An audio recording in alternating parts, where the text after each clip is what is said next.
This is the story of Sundiata Keita, the Lion King who couldn't walk. Once upon a time, in the vast land of Mali, there was a young prince named Sundiata. But Sundiata wasn't like the other children in the kingdom. There was something very different about him that made people whisper behind his back. He couldn't walk. Yes, even though he was the son of a great king, Sundiata crawled on the ground while other children ran and played. Some people in the village looked at him with pity. Others laughed at him, saying, "How can a boy who can't even stand become our king?" But Sundiata's mother, Queen Ségolène, always believed in him. She loved him deeply and knew in her heart that her son would one day be a great leader. However, even she sometimes felt worried as Sundiata grew older and still could not walk. Now, the king, Sundiata's father, had many wives, and one of them was a woman named Sasouma. She was jealous of Ségolène and her son. Sasouma wanted her own son, Dankaran, to become king after the old king passed away.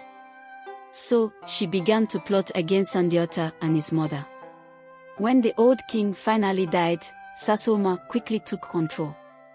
She made sure her son Dankaran became king, even though Sundiata was the rightful heir. But that wasn't all. Sasouma was cruel to Sundiata and his mother. She made them live in the poorest part of the palace, far away from all the luxury they once knew.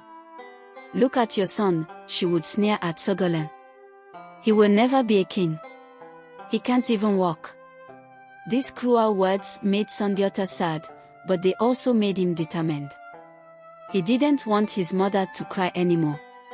He wanted to prove everyone wrong.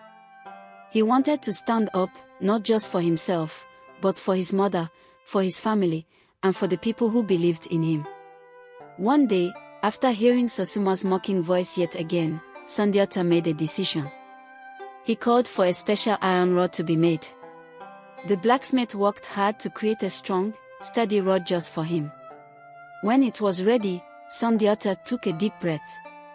He grabbed the rod tightly with both hands and began to pull himself up.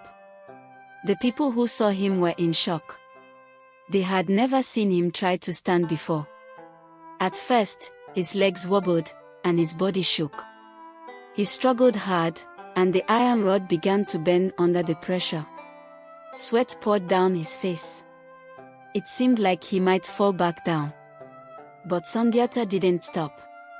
He pushed harder, using all his strength and willpower. Slowly, inch by inch, he began to rise. Finally, Sundiata stood up on his feet for the very first time. The people watching gasped.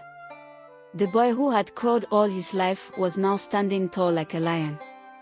He wasn't just standing, he was ready to walk, run, and fight for his future.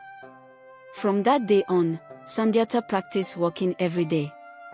His legs grew stronger and stronger, and soon, he could run as fast as the wind. But even though Sundiata had learned to walk, Sasouma was still cruel. She didn't want him to stay in the kingdom, so she and her son forced Sundiata and his mother to leave. They had to live in exile, far from their home. For many years, they traveled from one land to another, never staying in one place for long. But Sundiata didn't waste this time.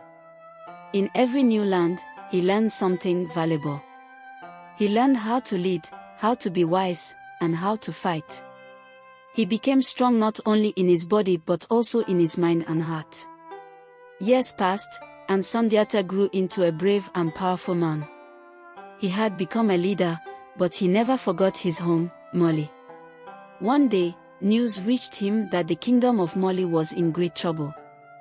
A terrible Sasara king named Soumaro had taken over, and the people were suffering. They needed help. Sundiata knew it was time to return. With the help of his friends and allies, Sundiata marched back to Mali. He gathered a great army and went to battle against Soumaro. The battle was fierce, but Sundiata was not afraid. He fought with all his strength, using everything he had learned during his years in exile. In the end, he defeated Soumaro and freed the people of Mali from his rule. The people of Mali were overjoyed. They welcomed Sundiata back with open arms and crowned him as their true king. He united all the lands, built a powerful empire, and ruled with fairness and wisdom. Under his leadership, the Mali Empire became one of the greatest empires in Africa. Sundiata, the boy who couldn't walk, had become the Lion King of Mali. He proved to everyone that no matter how hard things get, with determination, courage, and perseverance, anything is possible. And that is why, even today, the story of Sundiata Keita is told over and over again, to remind us all that we can overcome any obstacle, no matter how impossible it may seem, as long as we never give up.